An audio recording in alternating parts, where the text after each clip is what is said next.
Қайырлы күн достар, және менің көрермендерім.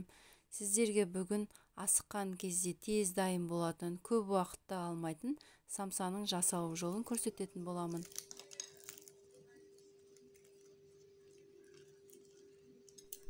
Осындай қамыры қытырлақ боп, дәл базардағы самсалардан еш айырмашылығы жоқ, керемет боп шығады. Осы видеоның соңына дейін тамашалаңыздар. Сіздерге қалай жасалатынын көрсететін боламын. Алдымен сары май мен сұйық майды біріктіріп, ерітіп аламыз. Және бір шетке салқындатуға қоямыз. Майымыз салқындағанша қамырын илейміз.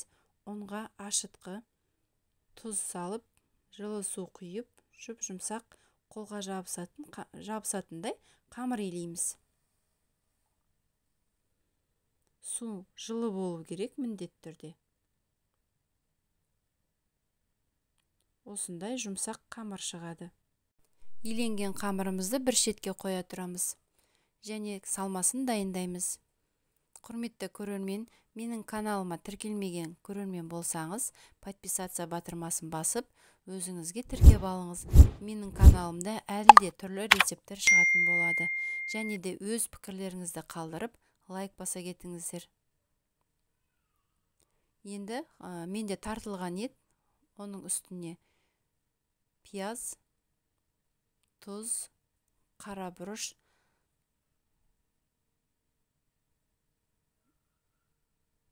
қосып барлығын араластырамыз. Егерде еттеріңіз майлы емес болса, 2-3 ас қасық сұйық май құйсаңыздар болады. Менде ет майлы болғандықтан қоспадым. Енді қамырымызды жұқа етіп жаятын боламыз. Ұн сеуіп отырып жайыңыздар, өйткені дастарханға жабысып қалады нанымыз.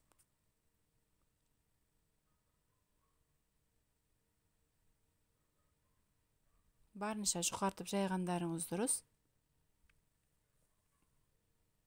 Енді осы жұқарып жайылған қамырымыздың үстіне еріп дайын тұрған майымызды құйып, барлық жеріне жағып шығамыз.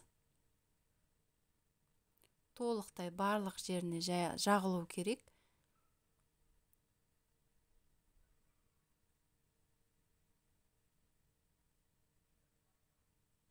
Егерде сіздерге көп мөлшерде самса керек болатын болса, осы берілген заттарды 2-ге көбейтіп жасасаңыздар болады. Енді осы май жағылған қамырымызды осындай жіңішке бөліктерге бөлеміз. Ұзын жолақтарға. Енді дайын тұрған салмамызды салып, осындай самсаның көлемін келтіреміз. Үшбұрыштылап осылай толығымен орап шығамыз. Осы уақытта духовкілеріңізді қыздырып қойыңыздар. Қызып тұрған духовкіде 220 градуста қызарып піскенше ұстайтын боламыз духовкада.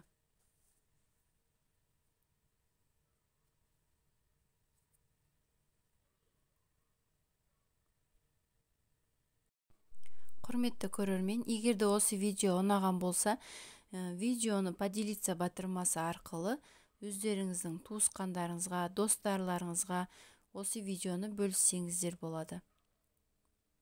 Енді самсаның бетіне жұмыртқаны сарысын жағып, қызып тұрған духовкіде 220 градуста сарғайып піскенше пісіріп аламыз.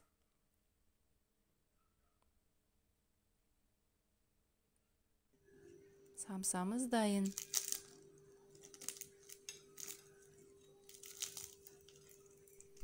Осындай қытырлақ боп шығады, керемет дәмді болып шықты. Сіздерге де жасалып көруге кеңес беремін.